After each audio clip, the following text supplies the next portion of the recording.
നമസ്കാരം. ദിലീപ് സിനിമകൾക്കെതിരെ വിമർശനവുമായി അഡ്വക്കേറ്റ് ഹരീഷ് വാസുദേവൻ. നല്ല ഹാസ്യവുമായി പുതിയ പിള്ളാർ സിനിമയെടുക്കുന്നു. എന്നാൽ ഇപ്പോഴും ദിലീപിന്റെ നിലവാരം നോക്കൂ എന്നാണ് ഫേസ്ബുക്കിലൂടെയുള്ള വിമർശനം. ഫേസ്ബുക്ക് പോസ്റ്റിന്റെ പൂർണ്ണരൂപം. പണ്ടൊരു ഇന്റർവ്യൂവിൽ ശ്രീനിവാസന്റെ ഒരു ഡയലോഗ് ഉണ്ട്. ഞാൻ ചെയ്ത 100 പടങ്ങളല്ല, നിലവാരമില്ലെന്ന് കണ്ട് ചെയ്യാതെ വിട്ട 1000 പടങ്ങളാണ് മലയാള സിനിമയ്ക്കുള്ള എന്റെ ശരിയായ സംഭാവന എന്ന്.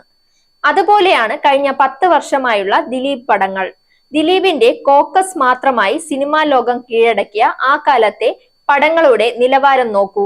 ദിലീപിന്റെ സിനിമകൾ കാണാതെ ആ പടങ്ങൾ പൊട്ടിച്ചാണ് നല്ല ഹാസ്യവുമായി പുതിയ കുറെ പിള്ളേര് വന്നതും പുതിയ അഭിനേതാക്കൾ വന്നതും പരീക്ഷണങ്ങൾ പിന്തുണയ്ക്കാൻ പുതിയ നിർമ്മാതാക്കൾ വന്നതും.